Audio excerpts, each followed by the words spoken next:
Բարդես Վահան Թևանյան, ինչպես է գնահատում ես միջադեպը, հատկապես որ ընտանիքի փաստորեն անվտանգության մասին չեն մտածել մարդիկ, կարող նաև տուն է հրդեհվել ոնց տեսնում ենք։ Շատ բացասական եմ գնահատում ես ամեն ինչին, ինչ որ տեղի ունեցել, գիշերը 4-ից էր, որ այս պրոցեսը եղել է եւ հաստատի երեխաներին են նաև ահաբեկել։ Անձնական առումով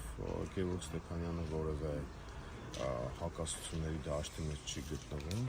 եւ սա իր հանրային քաղաքական գործունեության հետ է կապված, ակնհայտ է եւ այն ամենաթողության ֆոնին, որ մենք հիմա տեսնում ենք,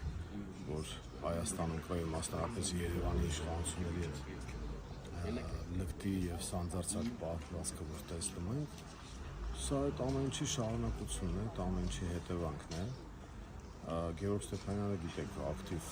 քննադատում է այս իշխանությունների վարած քաղաքականությունը եւ մենք առաջին վարկածը որ ունենք կապում ենք իր հանրային քաղաքական գործունեության հետ։ Շնորհակալ եմ։